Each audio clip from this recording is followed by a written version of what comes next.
హే పూరి, వెళ్ళి చీర కట్టుకో. మా అక్క రెడీ అవ్వదని ఎన్నిసార్లు చెప్పాలి? మర్యాదగా వెళ్ళండి. మమ్మల్ని తీసి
పూరి, నువ్వు భయపడకు.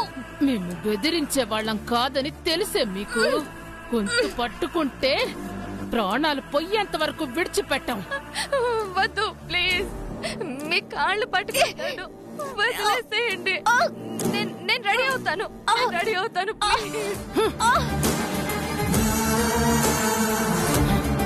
పోయి రెడీ అవ్వు.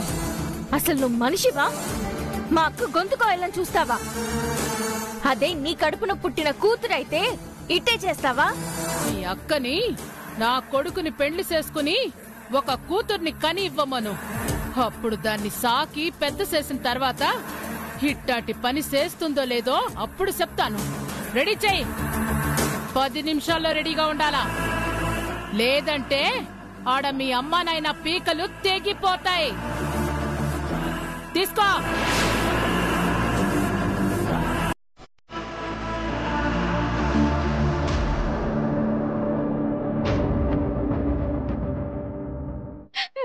నేను రెడీ అవుతాను.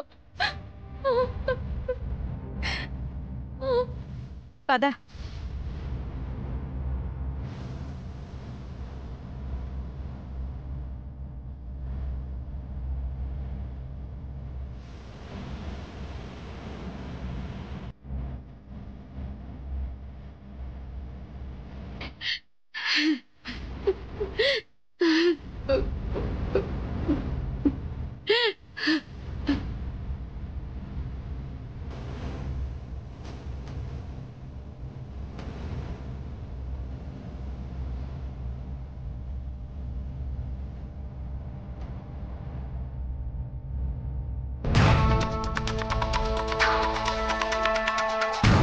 ఏంది మామ, ఏంది పరిస్థితి?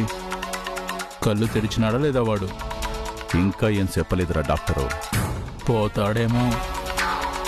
పోతే మనకొచ్చే నష్టమేం లేదు. ఉండు, 10 నిమిషాలు చూద్దాం. ముహూర్తానికి టైం అవుతుంది కదా. ఇంకా రావాల్సిన వాళ్ళు రాలేదేంటి?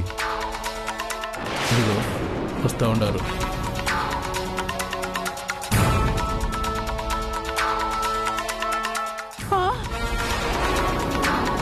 అయ్యో, ఇదేందే?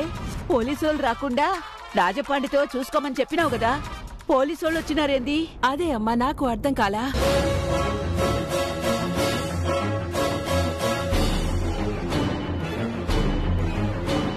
ఇంకా గోవింద్ యారు? నేనే.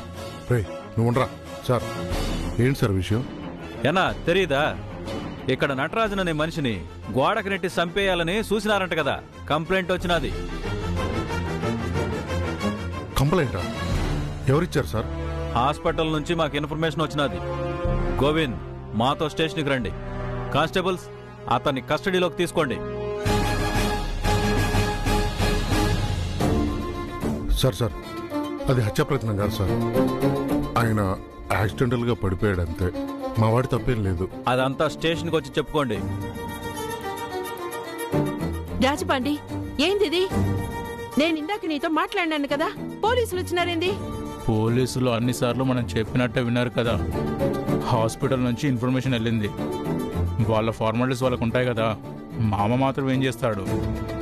పోలీసులు పట్టుకెళ్తే తర్వాత పోలీస్ కేసరి పెద్ద గొడవలైపోతాయి కదయ్యా. మీరు చెప్పండి, మీ మాట వింటారు కదా. ముందు వాళ్ళని వాళ్ళ ఫార్మాలిటీస్ చేసుకునివ్వండి, తర్వాత మాట్లాడదాం.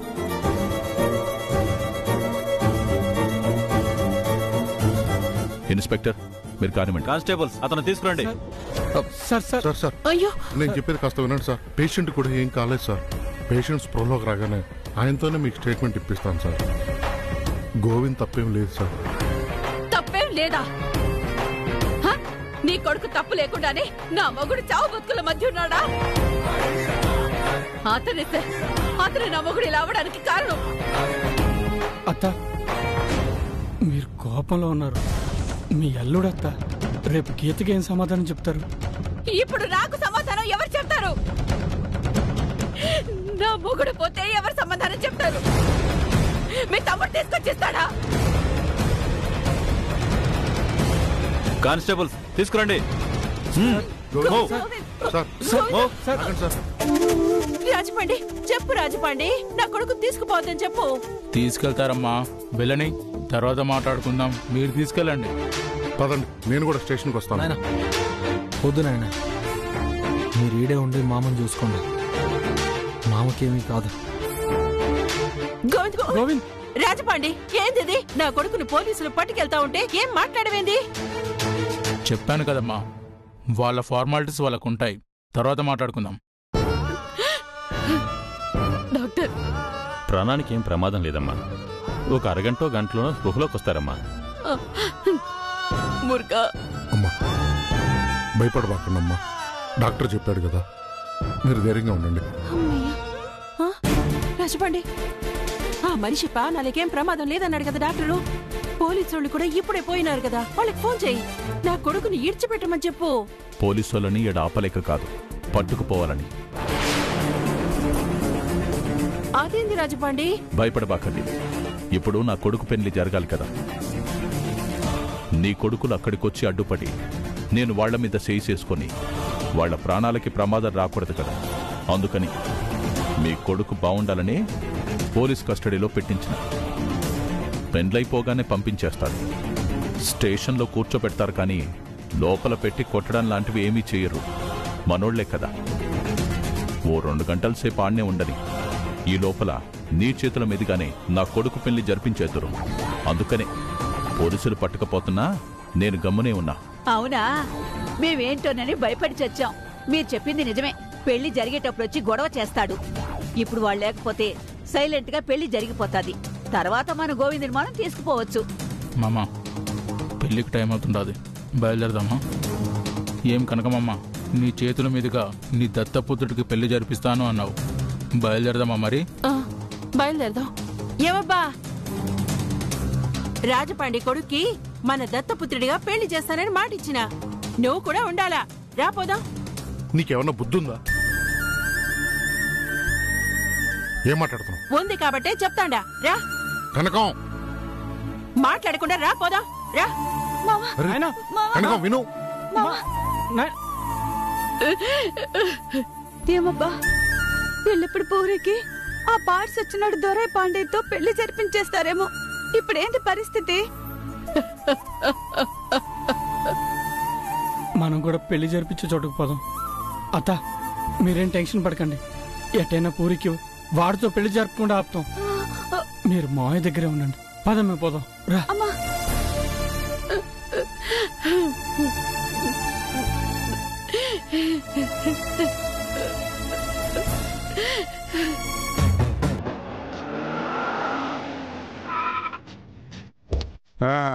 దిగండి దిగండి దిగండి.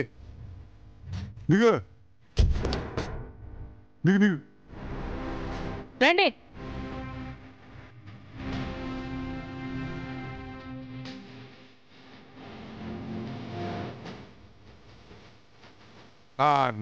కొత్త పెళ్లి కూతురు కళ్ళనీళ్ళు పెట్టుకుంటుందా? కొత్తగా లైఫ్ స్టార్ట్ అయినందుకు హ్యాపీగా ఉండదు. కోట్ల కొద్దీ ఆస్తి నువ్వు మర్యాద ఒప్పుకున్నట్టయితే మా ముత్తులక్ష్మి కళ్ళకద్దుకుని పెళ్లి జరిపించేది. మారం చేస్తున్నావు కాబట్టి మర్యాద. పద పద పద పద పద పద.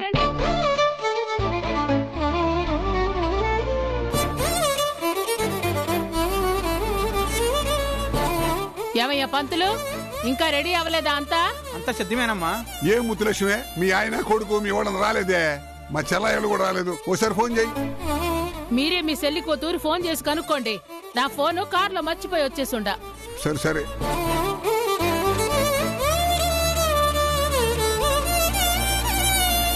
ఏయ్ పూరి, ఇప్పుడు ఏడుస్తుండవు గాని పెళ్లి తర్వాత నీ అంత అదృష్టవంతురాలు లేదని మురిసిపోతావు. ఏడు పాపు సిరాగ్గా ఉండదు.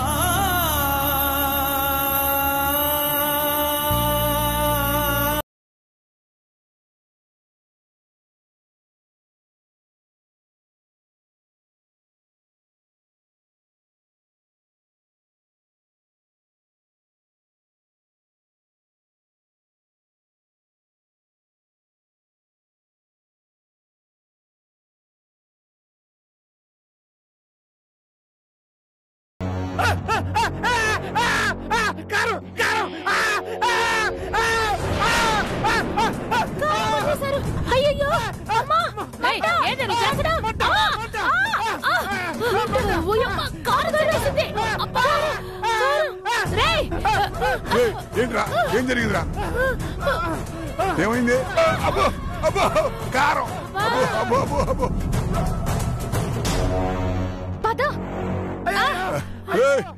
అరే పారిపోతారా? పట్టుకోండి సాంబార్లో వేసిన కారం మొఖాన్ని కొట్టింది రే. ఒరే రౌడీ సెక్షన్ వాళ్ళారా, గుడ్డు కారం తింటారు, కళ్ళ కారం కట్టుకోలేరట్రా. పరిగెత్తండి రే. పట్టుకోండి పట్టుకోండి పట్టుకోండి పట్టు.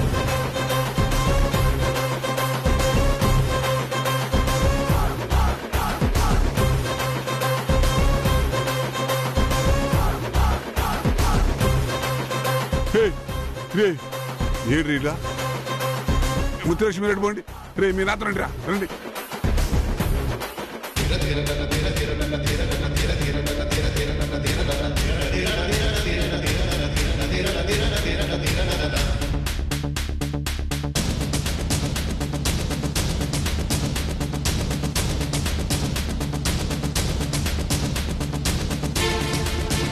రే అడిపోతున్నారు, పట్టుకో.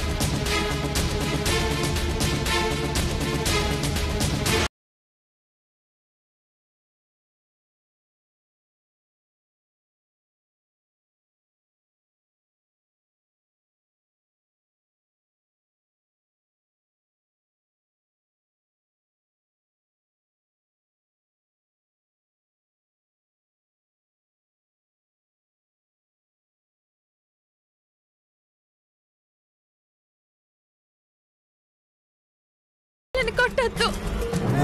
ఇంత చెప్పినా తప్పించుకోవాలని చూస్తావా నువ్వు? ప్రాణాలు తీస్తా. పెండ్లి గాని నీ సంగతి చెప్తాను. ఏకాంబరం, వాళ్ళు ఎక్కడున్నారో కనుక్కో.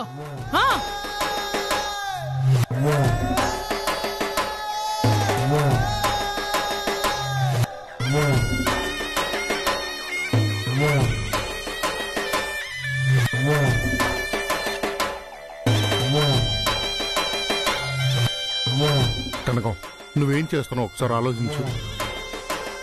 నా కూతురేం తప్పు చేయడం లేదు, పాపం చేయడం లేదు. ఒక పుణ్య కార్యక్రమం చేస్తుంది.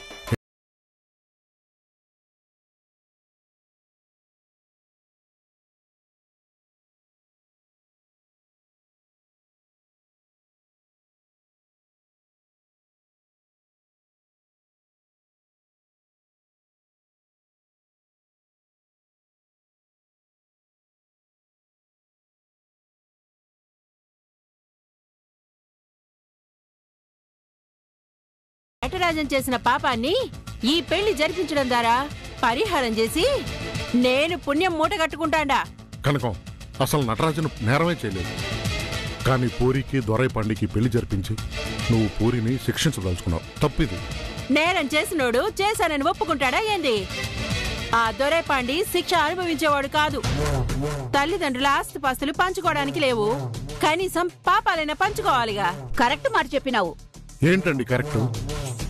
మీరు ఆడవాళ్ళు అయ్యండి ఓ ఆడపిల్ల జీవితాన్ని నాశనం చేస్తున్నారు. మీకు కొంచెం కూడా పాపం అనిపించట్లేదా? పాపం ఆ పిల్ల మన బాలాజీని ప్రేమించింది. దయచేసి వాళ్ళిద్దరిని ఒకటి చేయండి. నా గొంతులో ఊపిరున్నంత వరకు చస్తే నేను దాన్ని కోడలి కానివను. సరే, బాలాజీ పూరీల పెళ్లిని ఒప్పుకోకపోతే ఒప్పుకోపోయావు, కానీ పూరిని ఆ దొరైపాండికి ఇచ్చి పెళ్లి చేయడానికి ఒప్పుకోవద్దు. అది మహాపాపం. నువ్వన్నట్టుగా నేను ఒప్పుకోపోయినంత మాత్రాన ఆ రాజపాండి పూరి పెళ్లిని దొరైపాండితో జరగకుండా ఆపుతాడా? అందరి పీకల మీద కత్తులు పెట్టి పూరి మెడ వంచి మరి తాళి కట్టిస్తాడు.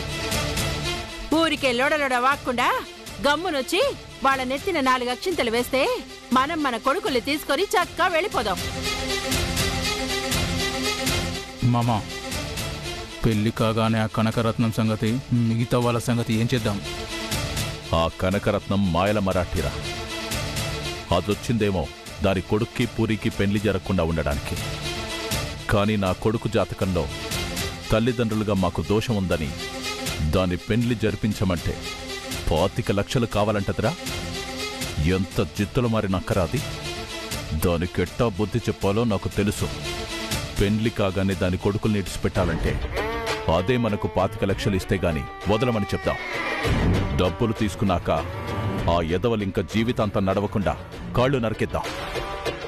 మీ అక్కని గొడ్డును బాదినట్టు బాదిన ఆ గీత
నువ్వు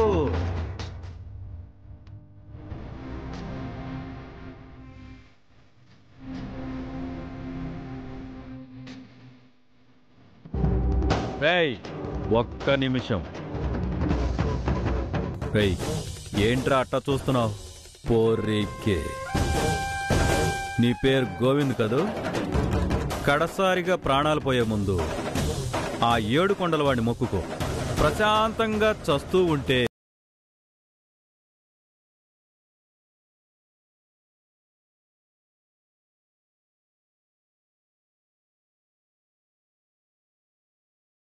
నాకే అర్థమైందిరా. దారిలో అర్థమైంటే అది వేరే సంగతి. కానీ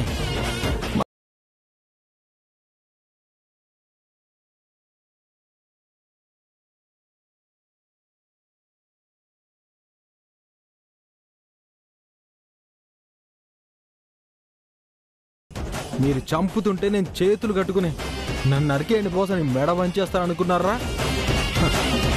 తలదించకుండా ఒక్కొక్కటి తల తెగ్గొడతాను నా కొడకల్లారా. రే, నేను ఒట్టి గోవిందం కాదురా, పజ్జ గోవిందం.